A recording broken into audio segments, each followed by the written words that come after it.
The chandelier above the Vaughn dining hall glittered like 1,000 shards of ice, but all I could hear was the thud of my own heart as I stepped inside carrying a simple sweet potato pie, the same pie I had baked every Thanksgiving for nearly 4 decades. My name is Ruth Wallace. I am 66 years old, a retired nurse who worked double shifts for most of my life, and this was supposed to be another Thanksgiving with my daughter Alicia. Instead, the moment I crossed the threshold into that sprawling mansion, the air shifted. The silk-draped guests turned their laughter, faltering their perfume sharp in my nose, as I set the pie down at the edge of the table. Before I could even straighten my back, my daughter rose from her place at the head of the table, Alicia Wallace. 37, wearing a gold dress that shimmered under the lights, heels clicking against the polished floor, extended her arm. Her finger stabbed through the air like a blade, and her voice cut deeper than anything I had ever endured in an emergency ward. "You're not welcome here, Mom. This isn't your family anymore." For a second, I could not breathe. The words did not echo, they pierced and hung heavy, sealing the air itself. My chest tightened as if every sacrifice I had ever made condensed into a single lump pressing against my throat. The pie slipped from my trembling hands, the ceramic dish shattering on the marble floor. The scent of cinnamon and sweet potatoes rose like smoke from a battlefield, and the gasps of the guests rippled around me. Gregory Vaughn, my son-in-law, leaned back in his chair, lips curling into the faintest smirk as if this humiliation were a toast made in his honor. His family, the Vaughns, pillars of wealth and reputation in this town, did not flinch. Some of them even exchanged looks of satisfaction. I felt my knees threaten to buckle, but decades of holding patients upright during seizures and strokes had trained me to remain still under pressure. I swallowed the sting, forced my shoulders square, and lifted my eyes to meet Alicia's. In them I searched for the little girl I had once carried to church in worn Sunday shoes, the teenager I had stayed up with through every storm, the young woman I believed would always remember where she came from. Instead, I saw a stranger dressed in gold, her face taut with contempt and calculation. Silence stretched across the long table. Forks hovered above roast turkey glazed with butter. Guests shifted uncomfortably in their designer suits, waiting for me to cry, to shout, to collapse. But I did none of those things. My voice came out low, steady, and sharper than the shards of porcelain at my feet. "All right, Alicia. If that's what you want, then let's see what truth brings tonight." The room shivered with confusion. Gregory's brow furrowed for just a moment as though he wondered what I meant. Alicia scoffed, flicking her wrist dismissively as if brushing me out of her life were no more difficult than discarding a piece of lint. But I had already slipped my phone from my pocket beneath the table. My fingers typed a short message, nothing more than a few words sent to an old friend. The vibration buzzed softly in my palm. I set the phone face down, folded my hands, and took a seat in the corner of the room, my back straight, my silence deliberate. The Vaughns thought I was beaten. They thought I would shuffle out the door, humiliated, erased from the picture they wanted to paint for the world. But I had not survived 4 decades of sleepless nights, blood-soaked scrubs, and bills stacked higher than the fridge by surrendering. I knew what was coming, and as the lights glared off the polished silverware and the guests tried to force uneasy laughter back into the air, I waited. I waited with the calm of someone who has held life and death in her hands and learned that sometimes the most powerful sound in a room full of cruelty is silence. The taste of silence in that dining hall was bitter, but it was not the first time I had swallowed something sharp to keep my dignity intact. For a moment, as the clinking of glasses resumed and the Vaughns pretended my daughter's outburst was no more than an awkward slip, I let myself drift back to another Thanksgiving. Not one with chandeliers or marble floors, but with peeling linoleum and a wobbly kitchen table barely held steady with a folded matchbook under one leg. Back then, the air smelled of turkey roasting in an oven that needed coaxing just to keep its flame alive, and Alicia, only 10 years old, had twirled in a dress I bought at Goodwill, telling me it looked like something a princess would wear. She had smiled at me with a gratitude so pure it lit the room brighter than any chandelier ever could. That was our normal once. I was a nurse then, running between shifts sometimes wearing the same shoes until the soles thinned so much I could feel the sidewalk through them. Yet every Thanksgiving I came home no matter how exhausted with enough food to fill our small apartment with warmth. The table was scratched, the chairs mismatched, but our laughter was genuine, our blessings real. We passed plates of sweet potato pie, and Alicia would kiss my cheek, whispering, "Thanks, Mom, for everything." I clung to that memory now, sitting stiff in the Vaughn mansion, watching my daughter sip champagne as though she had never tasted struggle. The guests resumed their chatter, careful not to mention what had just happened. Alicia laughed too loudly at a joke from Gregory's uncle, a laugh that did not reach her eyes. Gregory slid his hand over hers like a silent reminder to stay on script, and she obeyed. I saw at the performance the act of belonging to this family of money and marble. My sweet potato pie, the symbol of decades of tradition, lay smashed on the floor. A servant swept it away quickly as though erasing me from this Thanksgiving was part of the service. I sat in the corner invisible but not absent and reminded myself that this night was far from finished. Normalcy, false as it was, had returned to the Vaughn table, but I knew better. False peace is the most dangerous silence. It hides the storm that waits just beyond the walls. The false calm did not last long. Gregory Vaughn, polished in his navy suit, leaned back in his chair with the easy arrogance of a man who had never once worried about bills piling up on the kitchen counter. He raised his glass, the crystal catching the light, and his voice carried smoothly across the room. "We all know Thanksgiving is about gratitude," he said, eyes sliding in my direction with a smile that wasn't a smile at all. "And sometimes gratitude means recognizing when someone no longer fits the life you've built. Isn't that right, Alicia?" The table chuckled a low ripple of approval from the Vaughn relatives, their pearl necklaces gleaming, their cufflinks flashing. Alicia squeezed Gregory's hand and nodded, her voice pitched high, too, rehearsed. "Exactly. We've worked hard to reach where we are, and, well, some people don't understand what it takes. They hold us back." Her gaze cut across the table and landed squarely on me. For a moment, I thought I might rise, slam my hand against the table, and demand to know how she could erase me so easily. But I stayed silent, letting their words bruise instead of break me. Silence can be sharper than shouting. One of Gregory's cousins leaned in his voice, not as hushed as he thought. "I suppose every legacy needs a little trimming." The group around him laughed, lifting forks heavy with turkey and stuffing, pretending cruelty was wit. Alicia placed her napkin delicately in her lap, every gesture designed to mimic the Vaughn's elegance. "Mom, you don't belong here. You make things awkward and we need to focus on the future. Gregory and I are building something important and your presence doesn't exactly help." The words scraped against me harder than any reprimand I had heard from hospital supervisors, harder than any insult whispered behind my back when I walked home in scrubs stained with blood and sweat. She was my daughter, the child I had raised with blistered hands and sleepless nights, now speaking as if I were nothing more than an inconvenience to be discarded. Gregory reached over, patted Alicia's hand as though she had done well on stage, and added smoothly, "We mean no disrespect, Ruth, but appearances matter, reputation matters, and right now having certain ties can be seen as a liability." His smile was polite, deadly practiced. "Surely you understand."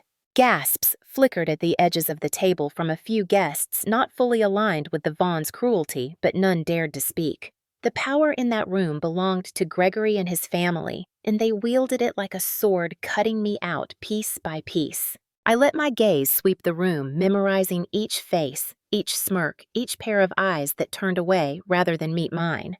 And then I looked at Alicia again. "You think reputation is worth more than blood?"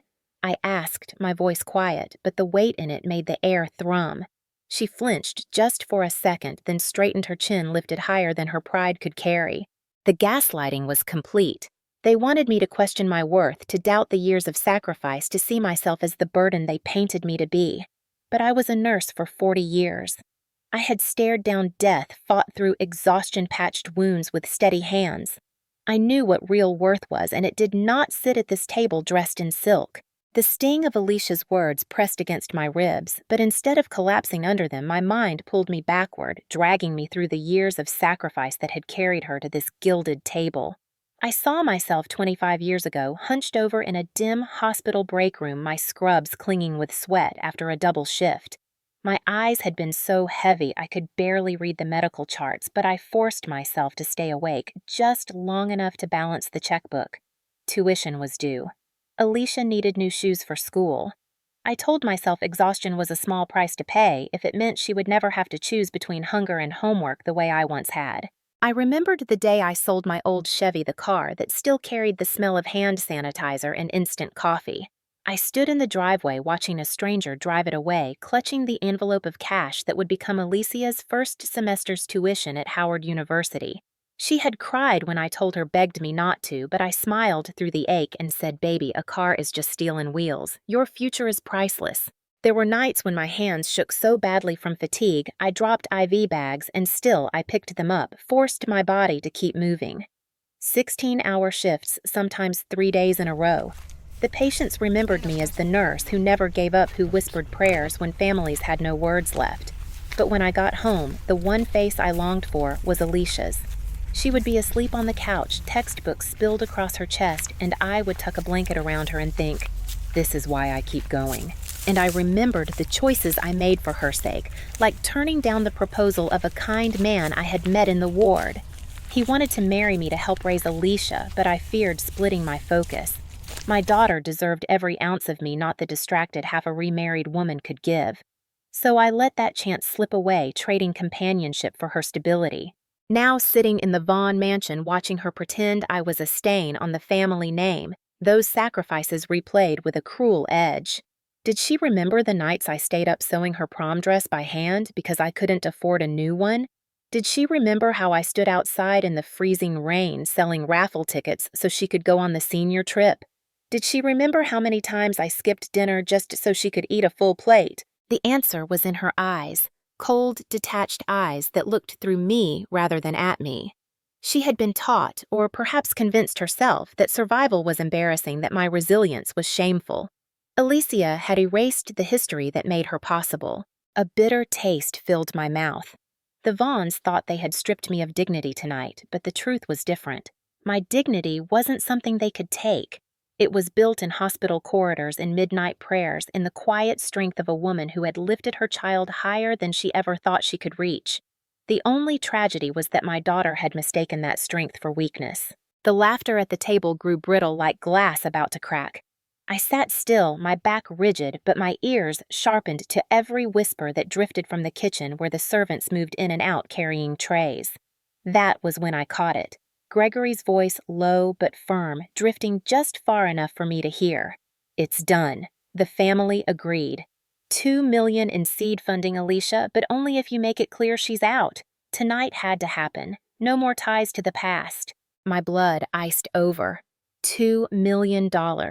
A number that large had never once crossed my life except as hospital bills or impossible dreams, yet here it was, tossed around like candy at a parade.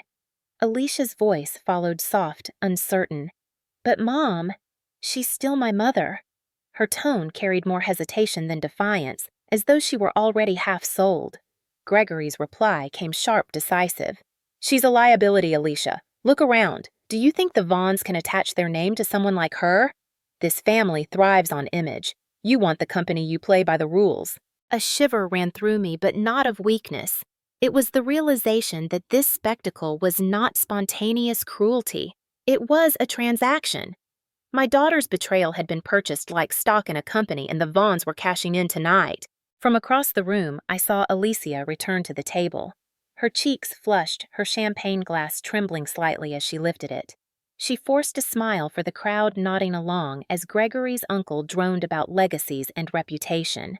To them, family was a performance, and cutting me out was the final act that secured her place on their stage. A younger guest, perhaps not aware of how loudly he spoke, leaned toward a neighbor and muttered, "They're making her prove loyalty. Smart move. The money's practically guaranteed now." His companion nodded. $2 million for cutting off a nurse mother cheap trade, if you ask me." The words struck like open palms against my skin. In that moment, the last thread of illusion snapped. This wasn't about embarrassment or awkwardness at the dinner table. This was about power money and image bought at the price of a mother's dignity. My daughter had been coaxed, manipulated, groomed into believing that erasing me would earn her a kingdom. I steadied my breathing, lifting my water glass to my lips so no one would see my hand tremble. I let my eyes settle on Gregory. He smiled easily, but I saw at the flicker of triumph in his gaze the calculation of a man who believed he had already won. He thought this night was his masterpiece. But I had been in operating rooms where lives balanced on a single stitch, where the difference between survival and death was one steady hand in the chaos. And I knew one truth, that Gregory had overlooked nothing that is built on a lie survives when truth finally steps into the light. The clinking of silverware masked most whispers, but not the careless tongue of one guest too full of wine and pride. He leaned back in his chair, voice raised just enough to cut through the hum of conversation. "I heard the Vaughns already drafted the papers. Smart move, proves she signed away any inheritance. Ruth can't claim a dime once it's official." The words shot through me like a jolt of electricity. My breath caught, and I felt the weight of every eye that wasn't even looking at me. Papers. Inheritance. My own name stolen, twisted, and pressed into ink I had never touched. I turned slowly toward the guest, an older man with a red tie and loose laugh. He had no idea I could hear him. Across the table, Gregory froze for just a moment before quickly covering it with a cough, his hand tightening on Alicia's wrist. Alicia's face went pale beneath the powder and gold shimmer, her eyes darting nervously toward me and then away. A wave of betrayal rolled over me, heavier than anything before. This wasn't just Alicia playing along for money. This was forgery, coercion, and erasure of my existence on paper. They weren't content with humiliating me in public. They were trying to erase me legally permanently, as if my decades of sacrifice were nothing but a signature on a line they had forced into existence. My heart pounded, memories bleeding into the moment. The countless nights spent balancing overdue bills, the hours bent over medical textbooks to help Alicia with her homework, the times I walked home in the rain because the bus fare was needed for her school lunches, all of it rewritten as worthless. I had become not just unwelcome at their table, but expendable on their balance sheet. Alicia's hand shook slightly as she lifted her glass again. Gregory whispered something into her ear, his voice a snake's hiss. She nodded, her lips pressed thin. I saw it in her eyes, a storm of guilt and fear, but she did not speak. She would not. I wanted to scream, to call them out in front of every smug guest sipping their wine, but I swallowed the cry. Instead, I pressed my palm against my lap, fingers brushing against the edge of my phone. The message I had sent earlier still sat like a spark waiting for kindling. Judge Margaret Steele would come, and when she did, the lies scattered across this table would burn. Still, the sting of betrayal clung to me. Hearing my daughter's name tied to contracts designed to cut me out forever was a wound deeper than words could reach. She had allowed them to forge my absence into her future, and she believed it was the price of success. My daughter had been sold, and I was the currency they spent. But I was not finished. Betrayal may have drawn first blood, but truth had not yet spoken.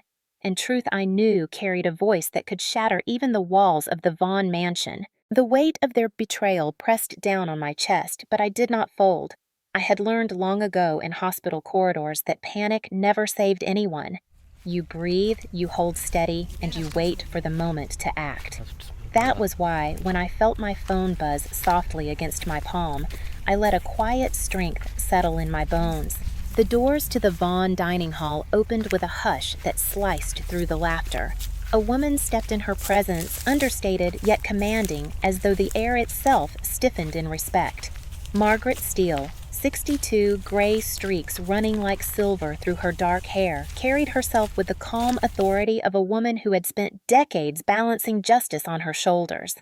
She wore a simple navy coat, nothing flashy yet. The way her eyes swept the room made even the Vaughns shift in their chairs. Gregory glanced over, irritation flashing across his face. "Can we help you?" His tone was dripping with disdain. To him, she looked like an intruder, someone beneath his polished circle. Alicia blinked surprise flickering in her eyes. She remembered Margaret, though barely. Years ago, Margaret had visited our small apartment, sharing coffee at my kitchen table, her laughter filling the room when Alicia was still a child. "I was invited," Margaret said evenly, her gaze cutting past Gregory to rest on me. There was no need for more explanation. The Vaughns didn't know it, but she and I had served our communities side by side, me in the ER, her in the courtroom. We had both carried lives in our hands, and we knew the weight of responsibility when everyone else chose silence. The Vaughns shifted uncomfortably, a ripple of unease traveling around the table. Gregory forced a laugh. "Well then, I suppose the more the merrier." His smile was stretched thin, his arrogance masking a flicker of suspicion. Margaret moved toward the table with unhurried steps, her presence like a quiet drumbeat that built tension with every second. She greeted a few guests politely, but her eyes returned to me steady and reassuring. In that look was a promise: "You are not alone tonight." The Vaughns didn't yet realize it, but the stage they thought they had set for my humiliation was about to become their own undoing. And with Margaret Steele in the room, I knew the balance of power had just shifted. The hum of conversation stuttered when Margaret Steele pulled out a chair and sat at the end of the table, folding her hands with deliberate patience. The Vaughns eyed her as if she were an uninvited guest at a private gala, their smiles tight, their disdain poorly veiled. Gregory lifted his glass again, eager to reclaim the spotlight. "Tonight," he declared, voice smooth as butter over a blade, "we celebrate Alicia stepping fully into the Vaughn legacy. This is the beginning of a new chapter, one free from the burdens of the past." His gaze slid towards me, a dagger wrapped in silk. "And sometimes, for a future to flourish, old ties must be, respectfully, let go." A chuckle rolled through the Vaughn relatives, brittle and cruel, as if they were all in on the joke. I sat frozen, but not powerless, my silence sharpening like a scalpel. Margaret leaned back, her eyes flicking to me for the briefest moment, and I caught the nod of a seasoned ally who knew when the trap was about to spring. Gregory slid a manila folder across the table toward Alicia, his polished nails tapping once against the cover. "A simple matter of formality," he said. "Just a signature confirming what we already know, that some connections are better severed." He tilted his head toward me, that smug smirk spreading wider. "It keeps things clean, professional." Alicia's hand trembled as she reached for the folder, her gold bracelet jingling faintly. The guests leaned forward, curiosity piqued as if they were spectators at a play. This was the climax they had been promised: the daughter severing her mother publicly, legally, triumphantly. But before Alicia's fingers brushed the pen, Margaret's voice cut through the air. Calm, measured, deadly. "Before anyone signs anything tonight, perhaps this room should see what I was sent just an hour ago." Every head turned. Gregory's confident expression faltered for the first time, a shadow flickering in his eyes. "And you are?" he asked, feigning politeness, but his tone sharpened. "Judge Margaret Steele." She answered simply. The word "judge" snapped like a whip, and a visible shift rippled down the table. A few guests straightened in their seats, suddenly uncertain about the game they were playing. Margaret reached into her coat pocket and withdrew a small flash drive. She set it on the table with a click that echoed louder than silverware. "This contains an audio recording, one that makes the intentions of this family rather clear. And another file, a copy of a document forged with Ruth Wallace's name scrawled across the bottom. A forgery meant to erase a mother from her rightful place." The silence that followed was electric. Gregory's face drained of color, then flushed crimson as he tried to laugh it off. "This is ridiculous," he snapped. "Whatever this woman thinks she has, it's inadmissible, out of context." But Margaret didn't flinch. "Evidence never blinks," she said softly, and with a nod, one of her clerks, who had arrived unnoticed and now stood near the door, plugged the drive into the massive flat screen that hung above the dining room. The first words crackled through the speakers, unmistakable. Gregory's voice smooth and cold. "It's done. $2 million in seed funding, Alicia, but only if you make it clear she's out. Tonight had to happen." Gasps sliced through the room. Guests shifted eyes, widening forks dropping against plates. Then came the second voice, Alicia's hesitant wavering. "But Mom, she's still my mother," followed by Gregory's hiss. "She's a liability, Alicia. This family thrives on image. You want the company, you play by the rules." The effect was immediate. Some guests pushed back their chairs, stunned. Others whispered furiously, scandal breaking across their faces. Alicia's hand covered her mouth, her eyes brimming with tears she could no longer suppress. Margaret's clerk pulled up the second file, a scanned document glowing across the television screen, Ruth Wallace's name forged in bold ink at the bottom of a so-called relinquishment of rights form. My breath caught as I saw it, the cruel elegance of letters that were supposed to be mine stolen and twisted against me. "This," Margaret said, her voice firm, "is elder abuse. This is forgery, and it is punishable by law." The Vaughn patriarch sputtered, face red, but his words trailed off under the collective weight of the evidence displayed before his friends, his colleagues, his power circle. The room was no longer his stage. The show had turned, and the spotlight now exposed every cruel intention the Vaughns had hidden behind silk and crystal. Gregory slammed his glass down so hard the stem cracked, his composure unraveling. Alicia whispered, "Gregory, what have we done?" But he yanked his hand from hers, his jaw clenched in rage. And in that moment, surrounded by chandeliers, turkey, and the wreckage of their own arrogance, the Vaughns began to realize the truth. Tonight was not the crowning of their legacy. Tonight was the night their empire of lies began to crumble. The room pulsed with shock, a heartbeat of whispers and gasps spreading like a contagion through the guests.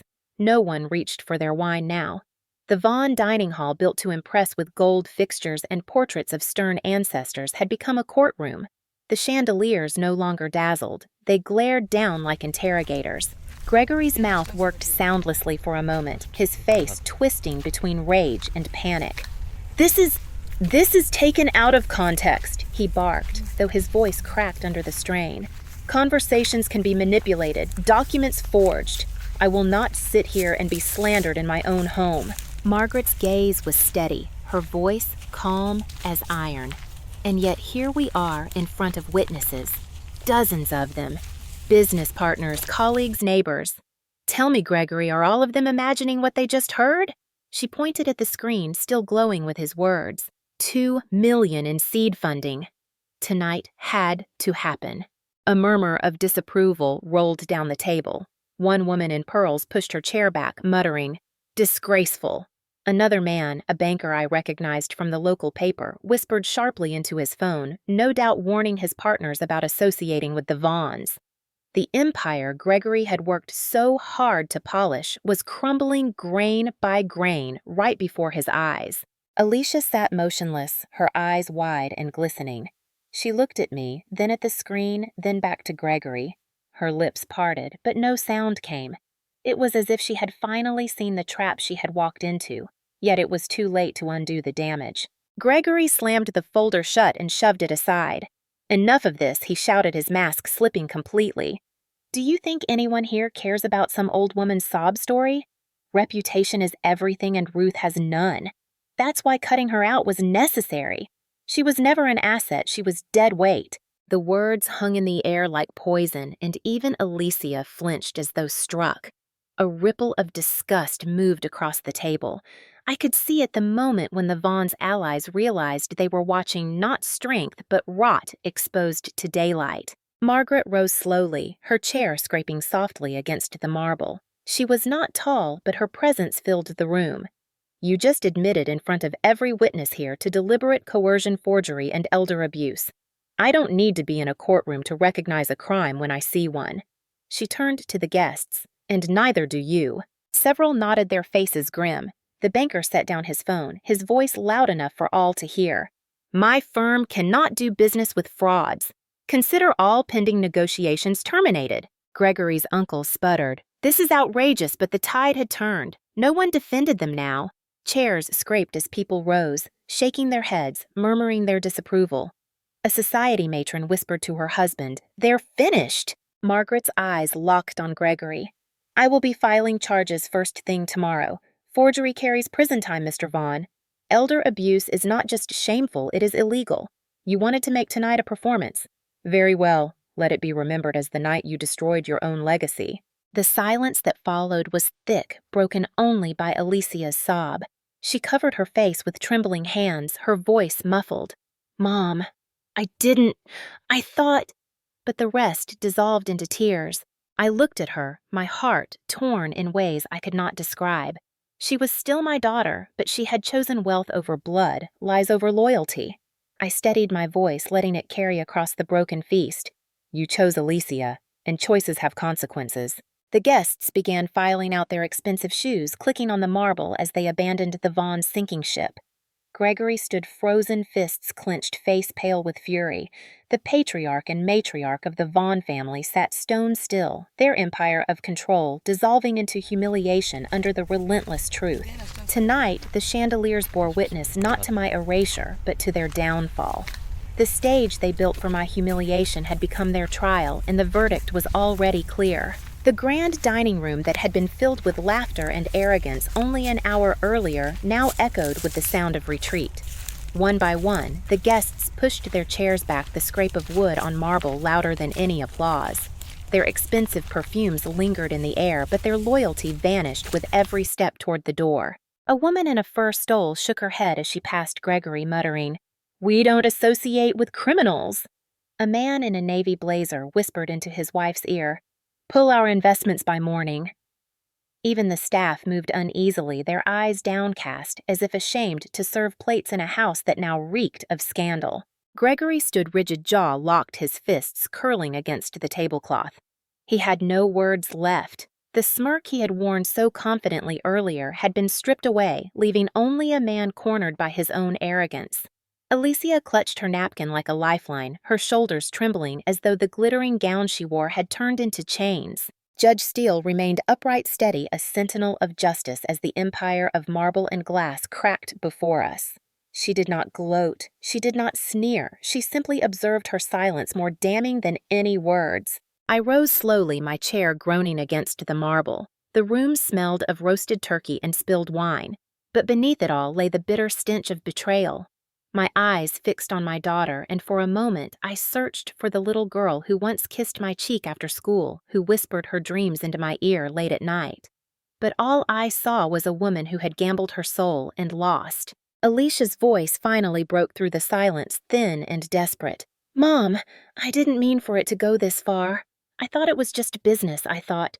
Her words tangled into sobs. I stopped her with a raised hand, my voice calm but firm. "You thought money could replace loyalty. You thought reputation mattered more than blood, and now you see where those choices lead." The last of the guests slipped out the heavy front doors, closing with a finality that rattled through the emptying hall. The Vaughns had built this night to prove their dominance, to showcase their power. Instead, they had showcased their own ruin. I turned my back straight and walked toward the exit. My footsteps echoed steady and sure, while Gregory stared after me with a fury he could no longer disguise. Alicia sank into her chair, tears streaking her makeup. The glitter of her gown dimmed under the harsh truth that had just scorched her family name. The Vaughn mansion, once a symbol of untouchable wealth, now stood hollow, a house of glass shattered by the very stones they had cast. The week that followed was colder than most Novembers I remembered, but in my small apartment the air carried warmth no marble mansion could match. The Vaughns had slipped from headlines to hushed gossip, their name dragged through newspapers with words like fraud, forgery, and elder abuse. Gregory had been suspended from the bar, his once bright career now hanging by a thread. Alicia vanished from social circles, her startup deal dissolved before it could breathe. For the first time in years, silence from my daughter's phone felt like a relief rather than a wound. On Thanksgiving Sunday, I prepared another sweet potato pie. The kitchen was small, the oven temperamental, but as the scent of cinnamon filled the room, I realized how much more genuine this moment was than any grand feast. By late afternoon, the knock at the door came, and when I opened it, I was greeted not by disdainful stares, but by familiar, loving faces. Judge Margaret Steele arrived first, carrying a bouquet of autumn flowers and a smile that carried the weight of victory. Behind her came Mrs. Alvarez, my neighbor, who had once brought soup when I was too sick to cook. Then came old colleagues from the hospital, and even two former patients, one of them a woman whose son I had nursed back from the brink 2 decades earlier. Each entered with hugs, laughter, and a kind of reverence that wrapped itself around my tired bones. The table was modest stuffing, baked in a glass dish, mashed potatoes whipped by hand, turkey carved with a knife that had dulled from years of use, but every dish was seasoned with love.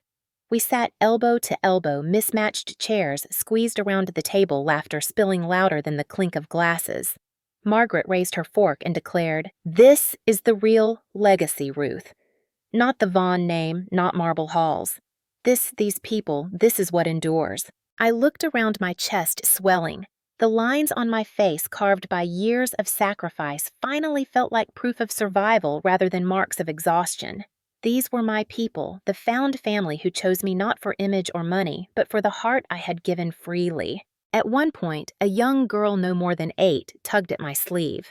She was the granddaughter of a patient I had once stayed late to comfort. She smiled shyly and said, "My grandma says you saved her life.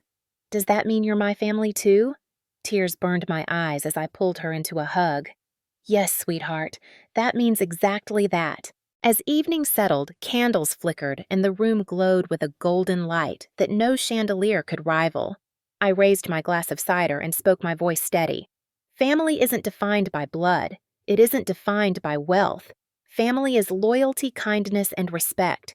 Tonight, I have more family at this table than I ever had in that mansion. They lifted their glasses in agreement, the clinking sound like a chorus of affirmation. For the first time in a long time, I felt whole. The betrayal had cut deep, but it had also carved space for something stronger to grow, a chosen family, rooted not in obligation but in love. By the end of that month, the Vaughn family name had become a cautionary tale whispered in boardrooms and printed in bold headlines. Gregory's suspension from the bar turned into a formal disbarment, the forged documents and recorded conversation leaving no doubt of his guilt. Alicia's startup crumbled before launch, her investors vanishing overnight, unwilling to attach themselves to scandal. The Vaughns, who had once strutted through charity galas with their heads high, now avoided public gatherings, their empire of image cracked beyond repair. As for me, I made my own choice. I went to the bank, gathered the modest savings I had scraped together after decades of night shifts and careful budgeting, and rewrote my will. Alicia's name, once etched beside mine, was removed. The inheritance she would have received was reassigned to a fund for patients who could not afford treatment. It was my final act of defiance, not born of anger, but of clarity. If my sacrifices could no longer guide my daughter, they could still serve others who needed them. I remember signing the papers, the pen steady in my hand.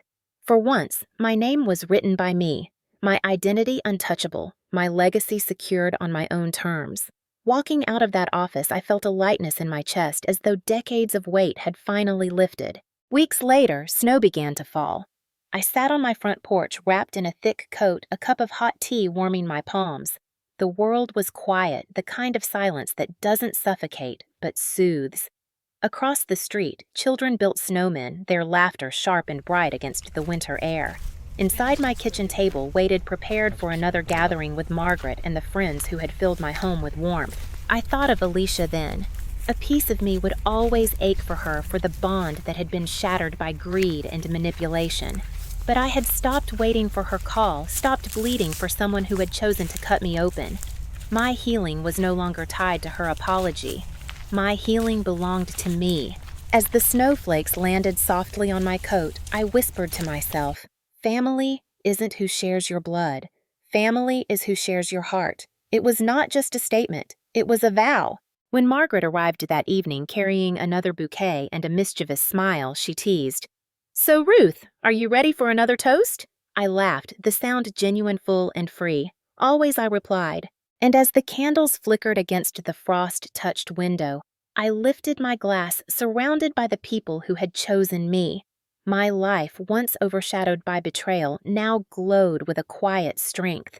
I had been erased on paper, humiliated at a gilded table, but in the end, I had written my own story, one where dignity triumphed over deceit and love proved stronger than bloodlines poisoned by greed.